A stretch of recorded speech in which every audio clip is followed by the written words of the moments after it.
Dados do Disque 100 e do Ministério dos Direitos Humanos.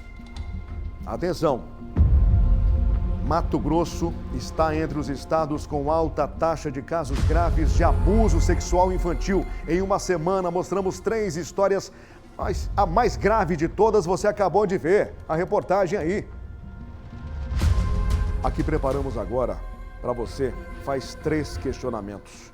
Qual seria a pena ideal para quem pratica crimes sexuais contra crianças e adolescentes? O Cadastro Nacional de Pedófilos inibe o criminoso? O que fazer se houver suspeitas na família? Dá volume na sua TV e venha diretamente para a tela do Cadeia. Na capital, em que o suspeito teria oferecido doces em troca de ver a intimidade de uma criança de 8 anos. Conversei com ela foi e falou que ele dava doce para ela e pedia para olhar as partes íntimas dela, né? Aí, até então, falou que era ela e a vizinha, liguei pro pai dela, contei para minha irmã, contei pro meu pai. Meu pai pediu para esperar ele chegar, mas eu, como mãe, não consegui, minha irmã também não. Minha irmã chamou a viatura. Chegando aqui, ela foi e relatou mais coisa além do que eu sabia, do que ela tinha contado para mim, por medo, né?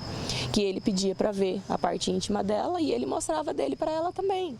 Em Barra do Garças, com denúncia das filhas. Na ocasião, elas relataram que sofriam tanto violência física como psicológica e sexual. Que esse pai se aproveitava aí, né, do âmbito familiar ali para poder iniciar as investidas contra essas vítimas. Para se ter uma ideia, a polícia investigou 2.000 casos em 2024, média de 166 por mês. De janeiro a abril deste ano, 442 casos. Geralmente, esses abusadores, sim, são familiares da vítima, são pessoas próximas que têm contato com as crianças e adolescentes. E, neste caso, a maioria das nossas vítimas são meninas de 0 a 13 anos de idade. Esses dados eles foram divulgados pelo Anuário Brasileiro de Segurança Pública de 2024. Agora, nós temos outras situações também de pessoas que são atingidas por predadores sexuais via internet. Então, neste caso, são autores desconhecidos, que não têm proximidade com a vítima e que se valem do pretenso anonimato da internet para cometer esses crimes. Então, nós temos 2 perfis de abusadores sexuais. Os que são familiares, próximos, nesse caso se valem deste contato físico para cometer o abuso sexual. Mas nós temos também os desconhecidos, que muitas vezes cometem exploração sexual, oferecimento de vantagem para ter algum benefício lascivo para si, ou esses criminosos que cometem suas ações via rede de internet. O de maior repercussão envolveu um médico, vereador de Canarana. Tiago Bittencourt foi preso por crimes sexuais contra crianças e adolescentes.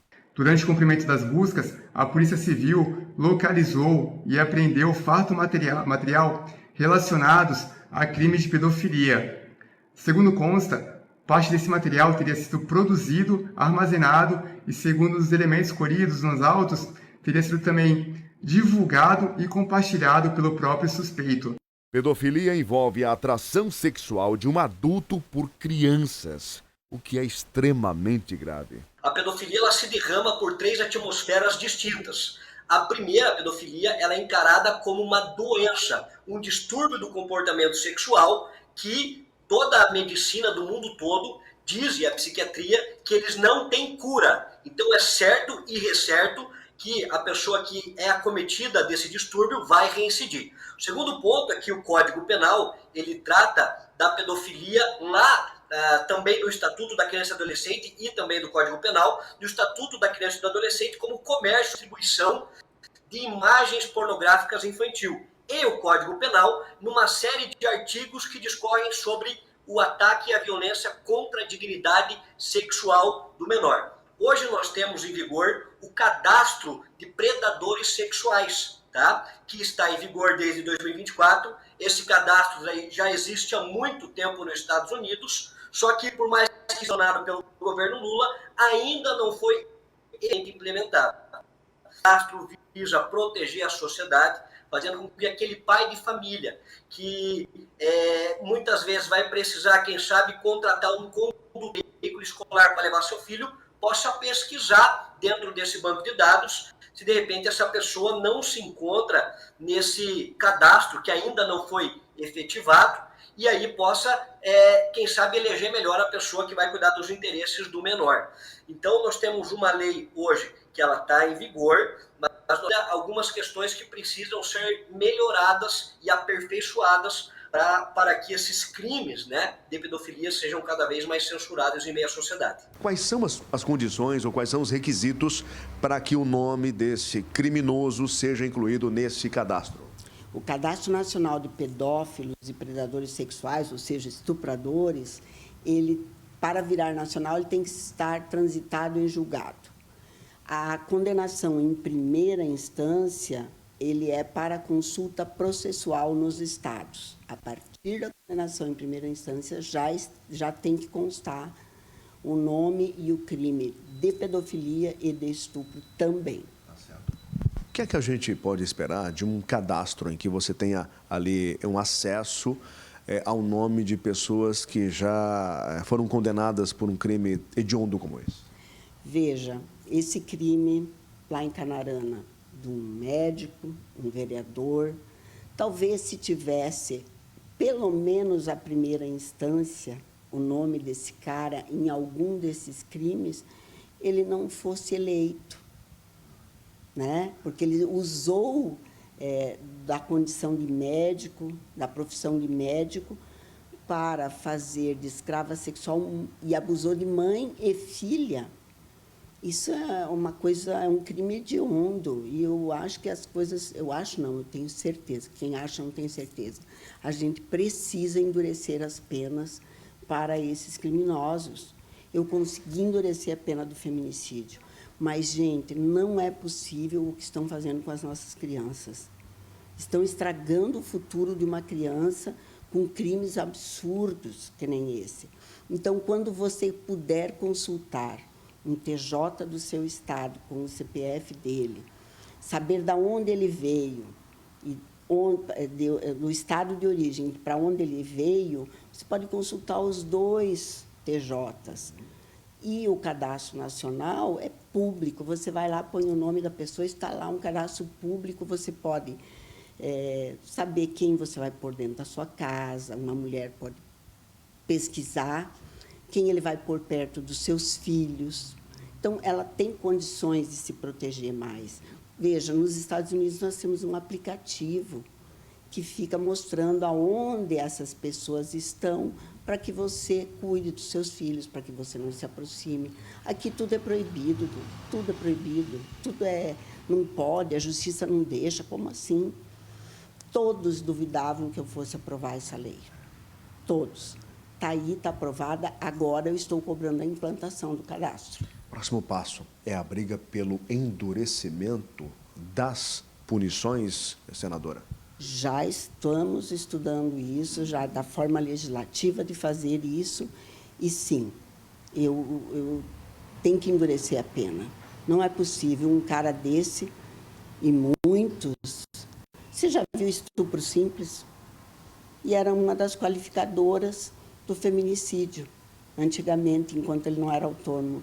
Estupro simples. Eu nunca vi um estupro simples na vida, não consigo nem entender o que é isso. E existia isso. Mato Grosso passou a ter legislação própria sobre o tema. O cadastro para réus nos processos em que já houve condenação sem possibilidade de recursos. Uma lei que surgiu da Assembleia, a lei foi feita na Assembleia, houve uma discussão no STF e agora, na verdade, o governador altera aquilo que o STF determinou. O que o STF falou? Você pode fazer um cadastro de abusadores de criança, de pedófilos, desde que depois do trânsito em julgado. Portanto, a legislação agora sancionada pelo governo, que foi feita pelo deputado Sebastião Rezende, é uma legislação onde terá um cadastro, mas nem todos aqueles acusados de pedofilia ou condenados em primeira instância, esses não estarão lá. Estarão somente os que foram já condenados em definitivo. Então, vou citar um exemplo para vocês. O caso, por exemplo, agora de Canarana. Esse caso, este que está preso por suspeita de pedofilia, o vereador, ele não estará nesse cadastro. Assim como muitos que foram condenados, às vezes, em primeira instância, ou por abusar de uma criança, ou violência doméstica também. Ele, agressor de mulher também. Ele não estará na lista, só mesmo depois que for condenado. E às vezes isso pode demorar muitos anos. Então, o cadastro não quer dizer que você estará seguro, que seu filho estará seguro. Mas é uma forma de você remediar, eventualmente, quando essa pessoa sair da cadeia e tudo mais e voltar ao convívio social, você vai saber que ela já foi condenada por esses crimes gravíssimos contra a honra e contra a dignidade de crianças e mulheres. No ranking do crime de importunação sexual, foram quase 400 em 2024. 105 de janeiro a abril deste ano. São os registros oficiais, fora os que não chegam ao conhecimento da polícia de Mato Grosso. Uma criança e um adolescente, ela tem grande dificuldade de saber onde buscar ajuda. Com quem? É diferente de uma pessoa adulta que sofreu um crime, que ela sabe, olha, vou recorrer à polícia militar, vou recorrer à polícia civil, sabe os canais, né? Onde tem uma delegacia de polícia, a criança não. A criança, ela depende do apoio do seu responsável legal. E se o responsável legal for o autor do crime contra ela? É muito difícil. Então, existem muitos casos subnotificados em que a criança ela não sabe para quem buscar ajuda. E a melhor ferramenta é a informação. Sempre instruir os nossos filhos sobre os limites com o toque, o que é um toque malicioso, o que é a parte íntima, quem que pode pegar, de que forma e a quem buscar ajuda se algo de ruim acontecer. Essa é uma medida valiosa, preventiva, e nós precisamos vencer o tabu de não querer conversar sobre isso com os nossos filhos. Precisamos entender que a melhor ferramenta é a comunicação, é o diálogo, de acordo com a idade da criança, de acordo com o que ela consiga compreender. Agora veja esse dado que é oficial. A maioria das vítimas de estupros está na faixa etária de 0 a 17 anos, de bebês a adolescentes. Qual é a pena para estupro de vulnerável nesse país? Olha, a pena de estupro de vulnerável ela vai de 8 a 15, submetendo aquele que teve uma sentença penal condenatória, sobretudo com trânsito em julgado, isto é, sem possibilidade de recorrer ao regime semiaberto, na pena mais branda ou na mais severa, do regime fechado, Daniel. 15 anos é pena para um estupro de vulnerável? É punição? Olha, eu acho que dentro da minha perspectiva criminológica, essa pena não é suficiente para dar o recado para esse tipo de criminoso, esse tipo de predador sexual ou eventuais predadores sexuais que existem na sociedade, para que eles possam aí inibir, tá, essa pretensão de cometer um crime tão grave quanto esse. Deveria haver uma reforma e deveria haver aí urgentemente para que esse índice, que já está alarmante, que está crescendo, possa aí ter um freio. Em casos suspeitos de abuso sexual infantil, de pedofilia, Disque 100 é a Central Nacional de Denúncias de Violações de Direitos Humanos. Deixa essa imagem congelada aqui. O Disque 100, deixa a imagem congelada. Até já.